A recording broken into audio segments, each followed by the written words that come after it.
அஸ்ஸலாமு அலைக்கும் வரஹ்மத்துல்லாஹி வபரகாத்துஹு. ஏக இறைவனின் அருட்பெரும் கிருபையினால் அவன் நமக்கு வழங்கிய ரமலானுடைய மாதத்தின் நோன்பை ஒரு மாத காலம் பூர்த்தி செய்துவிட்டு நமக்காக அவன் வழங்கியிருக்கிற மகிழ்ச்சிக்குரிய இந்த பெருநாள் தினத்தில் நாம் அனைவரும் பெருநாள் திடலில் கூடி அமர்ந்திருக்கிறோம். இந்த நாளின் மகிழ்ச்சியை அல்லாஹ் ரப்புல் ஆலமீன் நம்முடைய வாழ்நாள் முழுவதும் நீட்டித்து தந்தருள் புரிய வேண்டும் என்கிற பிரார்த்தனையோடு எனது உரையினை நான் ஆரம்பம் செய்கிறேன். அன்பிற்குரிய சகோதர சகோதரிகளே, முஸ்லிம்களாகிய நாம் இந்த உலகத்தில் படைக்கப்பட்டிருப்பது மிக முக்கியமான ஒரு உயர்ந்த நோக்கத்திற்காக நாம் படைக்கப்பட்டிருக்கிறோம். உலகத்தில் படைக்கப்பட்டிருக்கிற எல்லா மனிதர்களுக்குமே ஒரு முக்கிய நோக்கம் இருக்கிறது என்றாலும் கூட பெருவாரியான மக்கள் தாம் படைக்கப்பட்டதற்கான நோக்கம் என்ன என்பதை புரிந்து கொள்ளாமல்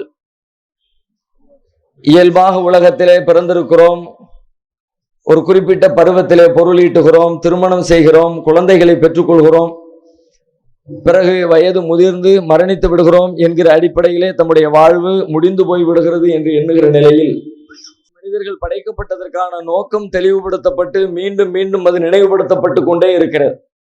ஒமா கலகுத்துல் ஜின்னவல் இன்சை இல்லாலி அபுதூன், மனிதர்களையும் ஜின்களையும் என்னை வணங்குவதற்காகவே தவிர, இறைவனுக்கு அடிபணிந்து வாழ்வதற்காகவே தவிர வேறு எந்த நோக்கங்களுக்காகவும் படைக்கவில்லை என்று அல்லாஹ் ரப்புல் ஆலமீன் சொல்லித் தருகிறான். இறைவனை வணங்கி வழிபடுதல் என்று சொன்னால் வெறுமனே தொழுவது, நோன்பு இருப்பது, ஹஜ்ஜு செய்வது, திருக்குர்ஆனை வாசிப்பது என்கிற ஒரு சடங்கு பூர்வமான காரியங்களை நிறைவேற்றுவது என்று நாம் அதை சுருக்கி பார்க்க கூடாது. இந்த உலகத்தில் இறைவனின் நியதியை, இறைவனின் கொள்கையை, இறைவன் விரும்புகிற வாழ்க்கை நெறியை நிலைநாட்ட பாடுபடுவது என்கிற அர்த்தத்தில் அதை நாம் புரிந்து கொள்ள வேண்டும். ஒவ்வொரு கட்டத்திலும் நாம் எவ்வாறு வாழ வேண்டும், எதை வலியுறுத்த வேண்டும், எதை நிலைநாட்ட வேண்டும், எதற்கு உதவி செய்ய வேண்டும் என்றெல்லாம் நம் இறைவன் நமக்கு கட்டளையிட்டிருக்கிறானோ அவை அனைத்தையும் சிறமேற்கொண்டு செயல்படுத்துகிற நோக்கத்திற்காகத்தான் முஸ்லிம்களாகிய நாம் படைக்கப்பட்டிருக்கிறோம், வாழ்ந்து கொண்டிருக்கிறோம். ஆனால் இந்த நம்முடைய நோக்கத்தை நாம் சரிவர நிறைவேற்ற வேண்டும் என்று சொன்னால் அதற்கு நம்மிடத்துல மிக முக்கியமாக சில குணங்கள் தேவைப்படுகிறது. அந்த அடிப்படை குணங்கள் இல்லாமல் நாம் எவ்வளவுதான் இது குறித்து பேசினாலும், இதற்காக வேண்டி என்ன தயாரிப்புகளை மேற்கொண்டாலும் நம்மால் நம்முடைய இலக்கை அடைய முடியாது, நம்முடைய நோக்கத்தை நிறைவேற்றவே முடியாது. ஒரு முஸ்லிம் இந்த வாழ்வில் இந்த தீனுல் இஸ்லாத்தை நிலைநாட்டி அல்லாஹ்விற்கு முழுமையாக அடிபணிந்த வாழ்வை வாழ வேண்டும் என்று சொன்னால் அவன் எல்லா நேரங்களிலும் அவன் வாழுகிற சூழ்நிலை அவனுக்கு எவ்வளவுதான் எதிராக இருந்தாலும், அவனை சுற்றிலும் வாழுகிற அவனுடைய விருப்பத்திற்குரிய மக்கள், அவனுடைய இனத்தை சார்ந்த மக்கள் அழிக்கப்பட்டு, கொல்லப்பட்டு, துன்பங்களுக்கும் துயரங்களுக்கும் ஆட்படுத்தப்பட்டு அவனுடைய சூழ்நிலை அவனை எவ்வளவுதான் தளர்ச்சி அடைய செய்கிற நிலையில் இருந்தாலும் ஒரு முஸ்லிம் தளர்ந்து விடக்கூடாது, நிலை குலைந்து விடக்கூடாது. அவனுடைய சந்தர்ப்ப சூழ்நிலைகள் அவனை பாதிக்க விடக்கூடாது. அவனுடைய லட்சியமும் அவனுடைய சிந்தனையும் அவனுடைய அறிவும் அவனுக்கு இறைவன் காட்டி இருக்கிற வழிகாட்டுதலும் தான் அவனை வழிநடத்த வேண்டுமே தவிர சுற்றி இருக்கிற சூழ்நிலைகள், அது ஏற்படுத்துகிற தாக்கங்கள் ஒரு முஸ்லிமை பாதிக்கிற வகையில் ஒரு முஸ்லிம் பலகீனனாக இருக்கக்கூடாது. திருக்குர்ஆனிலே அல்லாஹ் சொல்லுகிறான், வலா யஸ்தகிஃபன்னகல்லதீன லா யூகினூன், நம்பிக்கையற்றவர்கள், உறுதியற்றவர்கள் உங்களை பலவீனர்களாக கருதிவிட வேண்டாம். நம்மை கோபப்படுத்த வேண்டும் என்று சொல்லி நம்மை சுற்றி இருக்கிறவர்கள் நமக்கு எதிராக நம்முடைய உணர்ச்சியை தூண்டுகிற வேலைகளை செய்தால் நாம் கோபப்படக்கூடாது, நாம் உணர்ச்சி வசப்பட்டு விடக்கூடாது. இதைத்தான் இந்த வசனத்திலே அல்லாஹ் சொல்லுகிறான். ஆனால் இன்றைக்கு உலகத்திலே வாழ்கிற முஸ்லிம்கள் பெரும்பான்மையாக பல்வேறு தொல்லைகளுக்கும் ஏராளமான பிரச்சனைகளுக்கும் சிக்கல்களுக்கும் ஆட்பட்டு நிற்பதனுடைய பின்னணியிலே எது காரணமாக இருக்கிறது என்று பார்த்தால் நம்முடைய உணர்ச்சி வசப்படுகிற குணம்தான் காரணமாக இருக்கிறது. குறிப்பாக இந்தியாவில் வாழ்கிற முஸ்லிம்களை பொறுத்தவரை நாம் அனைவருமே உணர்ச்சி வசப்படக்கூடிய சமுதாயமாகவே வாழ்ந்து கொண்டிருக்கிறோம்.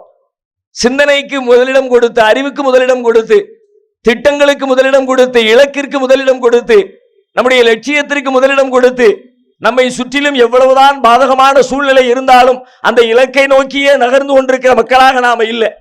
நம்மளை சுத்தி ஏதாவது ஒரு காரியம், நம்மளை சூடேற்ற ஒரு காரியம் நடந்துச்சுன்னா உடனே சூடாயிடுறோம், உடனே கோபப்பட்டுறோம், உடனே நாம எதை செய்யக்கூடாதோ, எதை பேசக்கூடாதோ, எப்படி நடந்து கொள்ளக்கூடாதோ அப்படிப்பட்ட காரியங்களில் எல்லாம் நாம் ஈடுபட ஆரம்பித்து விடுகிறோம். ஒரு சாதாரண முஸ்லீம் அல்லாத மனிதர் இப்படி நடக்கலாம். ஆனால் முஸ்லிம்களுக்கு இது குறித்து ஒரு தெளிவான பாடம் நடத்தப்பட்டிருக்கிறது. அல்லாஹ்வுடைய தூதர் நம்மை எவ்வாறு வார்த்தெடுக்க விரும்புகிறார்கள் என்றால், சூழ்நிலை எவ்வளவுதான் மோசமாக இருந்தாலும், உனக்கு எதிராக இருந்தாலும், உனக்கு சாதகமாக இருந்தாலும், உனக்கு விருப்பமாக இருந்தாலும், உன்னுடைய லட்சியமும் உன்னுடைய இலக்கும் உன்னுடைய அறிவும் உன்னுடைய சிந்தனையும் தான் உன்னை வழிநடத்த வேண்டுமே தவிர சுற்றி இருக்கிற சூழ்நிலைகளின் தாக்கத்திற்கு ஆட்பட்டு நீ உன்னுடைய செயல்பாடுகளை அமைத்துக் கொள்ளக்கூடாது. உதாரணமாக நமக்கு சொல்லப்பட்டிருக்கிற மிக முக்கியமான ஒரு பாடம், நபிகள் நாயகம் ஸல்லல்லாஹு அலைஹி வஸல்லம் அவருடைய வரலாற்றிலே அவர்கள் சந்தித்த மிக முக்கியமான ஒரு போர்க்களம் உஹது போர்க்களம். திருமறை குர்ஆனை நீங்க எடுத்து பார்த்தால் அதிகப்படியாக சொல்லப்பட்ட நபிகளாருடைய காலத்து போர்கள் எதை பற்றி பேசப்படுகிறது என்றால் உஹது போரை பற்றி தான் பேசுகிறது. பத்ர் போர் ரொம்ப சிறப்பான போராக குர்ஆன் பேசுகிறது. நபிகளாருடைய வரலாற்றிலும் அது சொல்லப்பட்டிருக்கிறது. ரொம்ப நெருக்கடியான காலகட்டத்தில் குறைவான மக்களை கொண்டு போர் நடக்கும் என்றே எதிர்பார்க்காத ஒரு சூழலில் திடீரென்று இந்த போரை சந்தித்து நினைத்து பார்க்க முடியாத ஒரு பெரு வெற்றி அல்லாஹ்விடமிருந்து வானவர்கள் வெளியாக அல்லாஹ் இந்த முஸ்லிம்களுக்கு ஏற்படுத்தி கொடுத்த ஒரு பெரும் நிகழ்ச்சி பத்ர் யுத்தம். பத்ர் யுத்தம் ஒரு சிறந்த பல்வேறு பாடங்களை கொண்டிருக்கிற ஒரு போர் தான். ஆனாலும் கூட திருமறை குர்ஆன் அதிகமாக எந்த போரை பேசுகிறது, எந்த போரிலிருந்து பாடங்களை பேசுகிறது, எந்த போரிலே கிடைக்க வேண்டிய படிப்பினைகளை பேசுகிறது என்று பார்த்தால் அண்ணலும் பெருமகனார் ஸல்லல்லாஹு அலைஹி வஸல்லம் சந்தித்த இரண்டாவது பெரும் போராகிய உஹது போரை பற்றி தான் அதிகமாக திருக்குர்ஆன் பேசுகிறது. அதிலே நபிகள் நாயகம் ஸல்லல்லாஹு அலைஹி வஸல்லம் அவர்கள் படைகளை அணிவகுத்து நிற்க வைக்கிறார்கள். ஒவ்வொருவருக்கும் ஒவ்வொரு பொறுப்புகளை கொடுக்கிறார்கள்.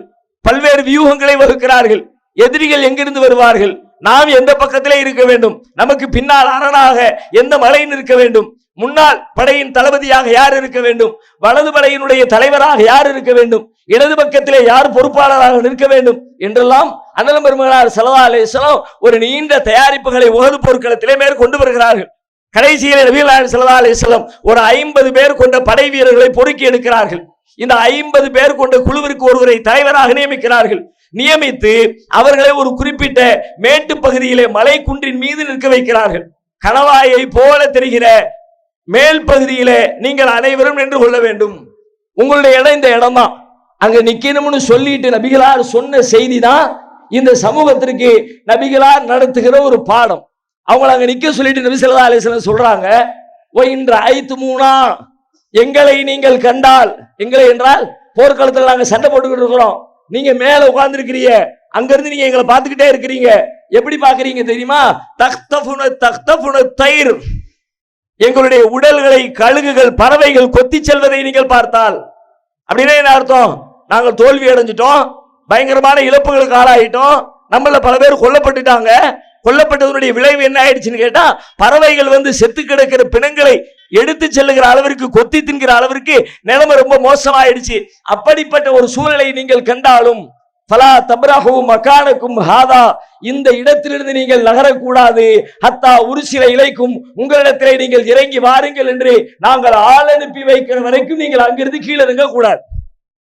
அடுத்து மேலும் சொல்கிறார்கள், வைண்ட ஐத்துமுனா ஹஸம்னல் கௌம வஅவுதனாஹும், நாங்கள் எதிரி படைகளை வீழ்த்தி அவர்களை தோல்வியுறச் செய்து அவர்களை கீழே வீழ்த்தி அவர்களுடைய சடலங்களுக்கு மேலே நாங்கள் நடந்து செல்வதை நீங்கள் பார்த்தாலும் ஃபலா தப்ரஹு மகானக்கும் ஹாதா ஹத்தா உர்சில இலைக்கும், நீங்கள் இறங்கி வாருங்கள் என்று நாங்கள் உங்களுக்கு ஆள் அனுப்பி வைக்கிற வரைக்கும் நீங்கள் அந்த இடத்திலிருந்து இறங்கவே கூடாது.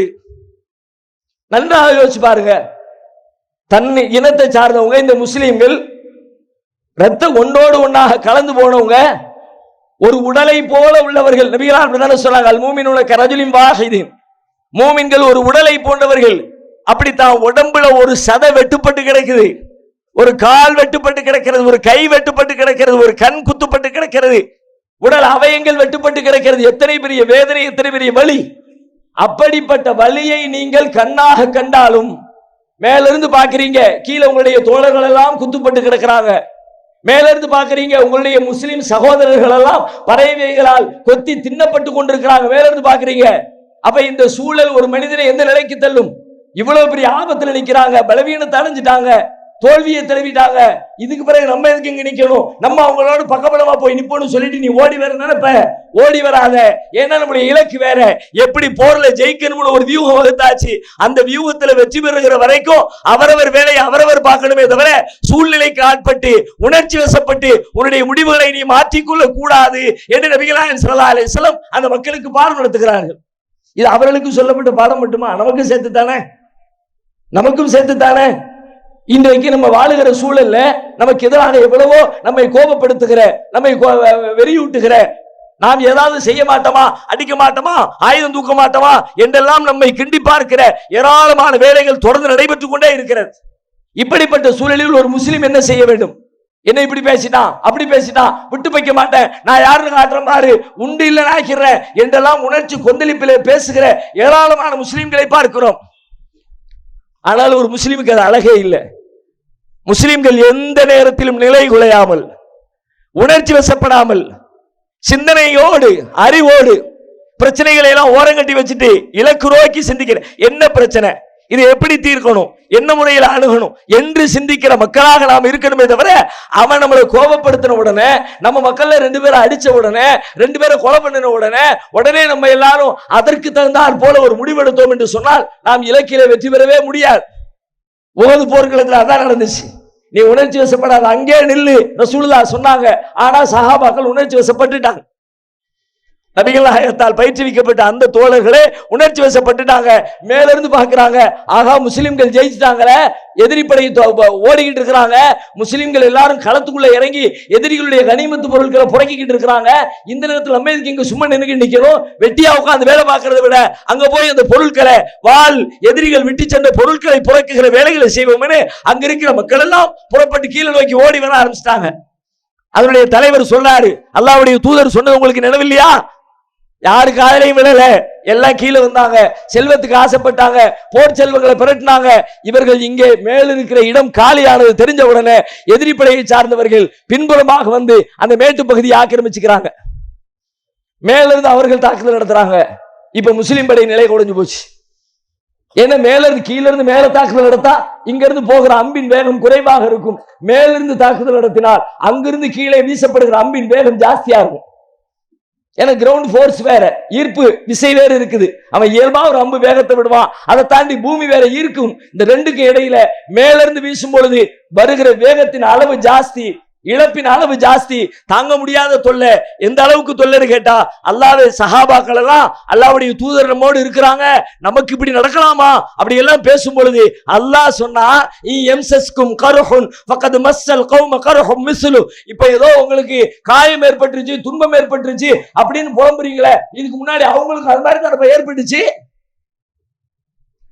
என்று அல்லாஹ் சொல்லுகிற அளவிற்கு நபிகள் நாயகத்துடைய தோழர்கள் எல்லாம் கவலையிலே துக்கத்திலே ஆட்படுகிற அளவிற்கு பேரிழப்பிற்கு ஆளானார்கள். எந்த அளவிற்கு 70 சஹாபாக்கள் இந்த உஹது போர்க்களத்திலே கொல்லப்பட்டார்கள். இது சொல்லுகிற செய்தி என்ன? ஒன்னே ஒண்ணுதான், உணர்ச்சி. எதுக்கும் உணர்ச்சி வசப்படாத. இன்றைக்கு நாம் பெருநாள் தொழுகையை தொழுது கொண்டிருக்கிறோமே, இந்த நேரத்திலே இந்த சமுதாயம் பெருநாள் தினத்தை கொண்டாடுவதை, அதை முடிவெடுப்பதிலே பிறை தென்பட்டதா இல்லையா என்கிற பார்க்கிற பார்வையிலே அறிவோடு சிந்தனையோடு மட்டும்தான் செயல்பட்டிருக்கிறது என்று உறுதியாக நம்மால் சொல்ல முடியுமா? இதுல எத்தனை கருத்து வேறுபாடுகளுக்கு ஆட்பட்டோம். கருத்து வேறுபாடு நியாயமானது, அதை நான் மறுக்கல. ஒரே நாள்ல பெருநாள் கொண்டாடணும் அப்படித்தான் அப்படி நான் சொல்ல வரல. நீங்கள் ஆய்வு செய்கிறீர்கள், சிந்திக்கிறீர்கள், பிறை தென்பட்டதா இல்லையா என்பதை பார்ப்பதற்கு உங்களுடைய அறிவுக்கு ஏற்ப நீங்கள் முயற்சி எடுக்கிறீர்கள். முயற்சிக்கு பிறகு இதுதான் சரியான முடிவு என்று ஒரு முடிவை எடுக்கிறீர்கள். அது என்ன முடிவானாலும் இருக்கட்டும். இன்னைக்கு பெருநாள் கொண்டாடுவோம் முடிவெடுங்க, இல்ல இன்னைக்கு பெருநாள் கிடையாது, நோன்பு, நாளைக்கு பெருநாள் கொண்டாடுவோம் முடிவெடுங்க, என்ன முடிவா இருக்கட்டும். ஆனால் இந்த முடிவை நோக்கி உங்களை தள்ளியது எது? அதான் என்னுடைய கேள்வி. இந்த முடிவை நோக்கி தள்ளியது உணர்ச்சியா அல்லது அல்லாஹ்வுடைய மார்க்க அறிவா? இந்த ஒண்ணுதான். மார்க்க அறிவுதான் சொன்னா நீங்க என்ன முடிவெடுத்தாலும் அல்லாஹ்விடத்துல உங்களுக்கு நற்கூலி இருக்குது. நீங்க தப்பாவே முடிவெடுத்தாலும் அல்லாஹ் உங்களுக்கு நற்கூலி தருவான். அறிவோடு அல்லாஹ்விற்கு கட்டுப்படணுங்கிற உணர்வோடு அல்லாஹ்வுடைய தூதர் காட்டி தந்த அடிப்படையில் இந்த பெருநாளை கொண்டாட வேண்டும் என்கிற சிந்தனையோடு நீங்கள் அந்த முடிவை எடுத்திருந்தால், ஒருவேளை அந்த முடிவு அல்லாஹ்வின் பார்வையில் பிழையாகவே இருந்தாலும் அல்லாஹ் உங்களுக்கு ஒரு நற்கூலி தருவான். ஏனென்றால் நீங்கள் அல்லாஹ்வை அஞ்சி அந்த முடிவை எடுத்திருக்கிறீர்கள். ஆனா பல பேர் எப்படி முடிவு எடுக்கிறோம்? நைட்டு 10 மணி ஆயிடுச்சு, டெக்னாலஜி டெவலப் ஆயிடுச்சு. அந்த காலத்துலதான் 2 மணி வரைக்கும் பிறை பார்த்த செய்தி வரல, வெயிட் பண்ணிக்கிட்டு இருந்தோம். 11 மணி 12 மணி வரைக்கும் தூங்காம உட்கார்ந்துட்டு இருக்கிறதா? ஆளாளுக்கு போன் பண்றாங்க, காலையில ஏற்பாடுகள் பண்ணணும், திடல் ஏற்பாடு பண்ணல, அதை செய்யல, இதை செய்யல. ஆளாளுக்கு கேட்கிறாங்க, பதில் சொல்ல முடியல. நான் ஒரு பள்ளிவாசல் நிர்வாகி, நான் ஒரு ட்ரஸ்டுடைய நிர்வாகி, நான் ஒரு ஜமாத்துடைய நிர்வாகி, நான் இவ்வளவு நேரமா அவங்க அறிவிச்சுட்டாங்க, இவங்க அறிவிச்சுட்டாங்க. இவங்க அறிவிச்சா என்னங்கிற உங்களுடைய கேள்விக்கு நீங்க தான் பதில் சொல்ல போறீங்க. அவங்க வந்து நாளைக்கு மறுமையில சொல்லவே மாட்டாங்க. நீ ஏன் இன்றைக்கு பெருநாள் தொழுகாய், நாளை மறுமையில கேட்கப்படுமா? கேட்கப்படும். நம்முடைய வாழ்வின் எல்லா விஷயங்களும் பதிவு செய்யப்படுகிறது. எதுவும் அல்லாஹ்விடத்தில் தப்பாது. மறுமையில் அல்லாஹ் நம்மிடத்தில் இந்த கேள்வியை வைக்கும் பொழுது அந்த ட்ரஸ்ட் முடிவெடுத்தாங்க, இந்த ஜமாத் முடிவெடுத்தாங்க, அவங்க முன்னாடி அறிவிச்சாங்க, எங்க மக்கள்லாம் கோவப்பட்டாங்க, என்ன சொல்றதுன்னே தெரியல, நைட்டு 12 மணி ஆயிடுச்சு, 30 phone call, 40 phone call, 50 phone call attend பண்ணி பதில் சொல்ல முடியல, உடனே ஒரு அறிவிப்பு போட்டுட்டோம். சூழ்நிலை கைதியாகி முடிவெடுக்கிறீர்களா? சூழ்நிலைகளை எல்லாம் ஓரம் கட்டி வச்சுட்டு அல்லாஹ் என்ன சொன்னான், அல்லாஹ்வுடைய தூதர் என்ன சொன்னாங்க, பிறை பார்த்தது உண்மையா இல்லையா, அவர் பொய் சொல்றாரா சரியா சொல்றாரா என்று அறிவுக்கண் கொண்டு சிந்தித்து முடிவெடுத்தீர்களா? நம்முடைய முடிவு எந்த அடிப்படையில் இருந்தது? உஹது போர்க்களத்திலே நபிகளார் கற்றுத் தருகிற பாடம் இதுதான். உங்களுக்கு கோபம் அதிகம் இருக்கலாம், ஆனாலும் கோபத்தை எல்லாம் ஓரம் கட்டுன்னு அல்லாஹ் சொன்ன ஓரம் கட்டிடும். ஹுதைபியா உடன்படிக்கை நம்ம எல்லாரும் பல தடவை கேள்விப்பட்ட வரலாறு. உம்ராவுக்கு போன ரசூலுல்லாஹ் கூட்டிட்டு போயிட்டாங்க. அங்க போய் பார்த்தா உஸ்மான் ரலியல்லாஹு அன்ஹு பேச்சுவார்த்தைக்காக வேண்டி போன உஸ்மானை கொன்று விட்டார்கள் அப்படின்னு ஒரு வதந்தி பரவுது. நபிகளாருக்கு கோபம் தாங்கல. சஹாபாக்கள் ஆல்ரெடி கோபம், விட்டு வைக்க கூடாது, இந்த மக்காவாசிகளை உண்டு இல்லைன்னு ஆக்கிரமணே 1400 பேர், ஒரு பெரிய கொதி நிலை. கொதிப்புனா கொதிப்பு சாதாரண கொதிப்பு இல்ல, கடுமையான கொதிப்பு. ஒற்றிருந்தா அடிச்சு துவம்சம் பண்ணி அந்த நிமிஷத்திலே மக்காவை நிர்மூலமாக்கிட்டு மக்காவையே வென்றெடுத்திருப்பார்கள் நபித்தோழர்கள். அப்படிப்பட்ட ஒரு கடுமையான கோபம். ரசூல் ஸல்லல்லாஹு அலைஹி வஸல்லம் கையேந்துறாங்க, பையத்து பண்ணு, சாவுக்கு பையத்து பண்ணு, மரணத்துக்கு பையத்து பண்ணு, போர்க்களத்துல இறங்க போறோம், போருக்கு உள்ள நுழைஞ்சவன் திரும்ப வரமாட்டேன், களத்திலேயே ஷஹீதானால் ஆவேனே தவிர புறமுதுகு காட்ட மாட்டேன் அப்படின்னு இந்த உறுதிமொழி கொடு அப்படின்னு ரசூலுல்லாஹ் கையை நீட்டுறாங்க. சஹாபாக்கெல்லாம் பையத்து பண்றாங்க. எவ்வளவு வெறி, எத்தனை கோபம், அடங்க முடியாத. சொந்த ஊர்ல இருந்து விரட்டி அடிச்சாங்க, நண்பர்களை எல்லாம் சுடுமணல்ல போட்டு பொசுக்குறாங்க, அல்லாஹ் தான் எங்கள் இறைவன் சொன்னதுக்காக பல பேரை கொண்டு குவிச்சாங்க. இவ்வளவு அயோக்கியத்தனத்தை பண்ணிட்டு இன்னைக்கு நாம அல்லாஹ்வுடைய ஆலயத்தை தவாஃப் செய்யறதுக்காக, உம்ரா செய்யறதுக்காக வேண்டி வந்திருக்கோம்னு சொன்னா, அப்படி சொல்ல போன ஒரு தூதரையே கொலை பண்ணி இருக்காங்கன்னா இவங்களை சும்மா விடக்கூடாது அப்படின்னு மொத்த தோழர்களும் கொந்தளிப்பின் உச்சத்தில் நிற்கிறாங்க. அல்லாஹ்வும் அதை சூழேத்தனா எப்படி தெரியுமா? இன்னல்லதீன யுபாயிஊனக இன்னமா யுபாயிஊனல்லாஹ். நபியே, உம்மிடத்திலே பையத்து செய்தார்களே அவர்கள் உம்மிடத்தில் செய்தவர்கள் அல்ல, அல்லாஹ்விடத்திலே பையத்து செய்தவர்கள். யதுல்லாஹி ஃபௌக ஐதீஹிம், அவர்களுடைய கரங்களுக்கு மேலால் அல்லாஹ்வின் கரம் இருக்கிறது.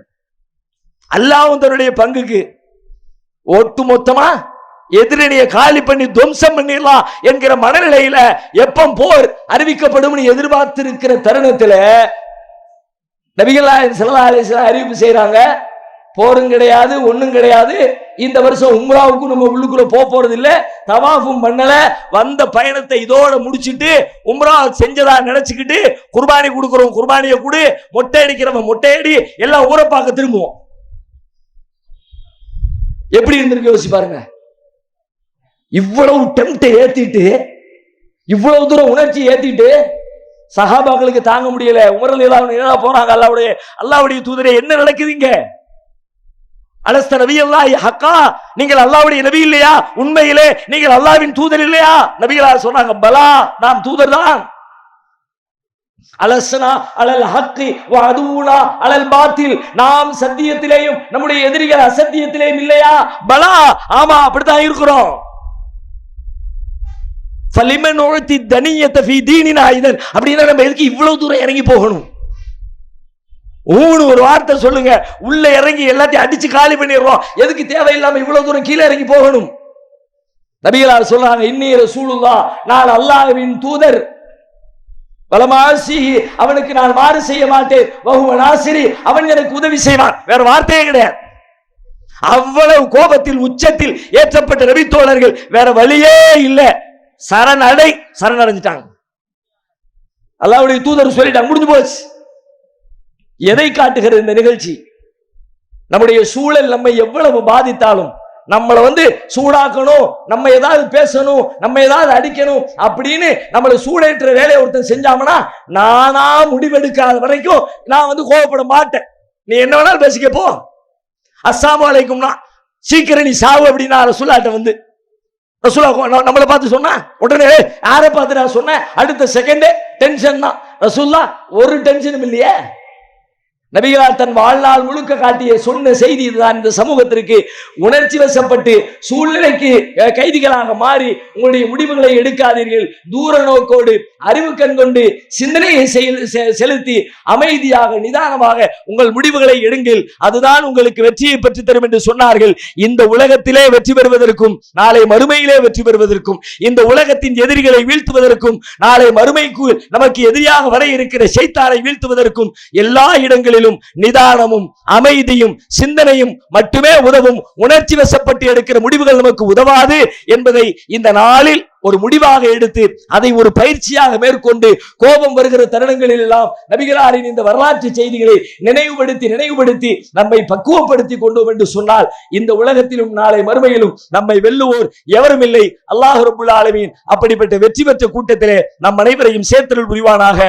வாஹிரு தாவானா அல்ஹம்துலில்லாஹி ரப்பில் ஆலமீன். அஸ்ஸலாமு அலைக்கும் வரஹ்மத்துல்லாஹி வபரகாத்துஹு.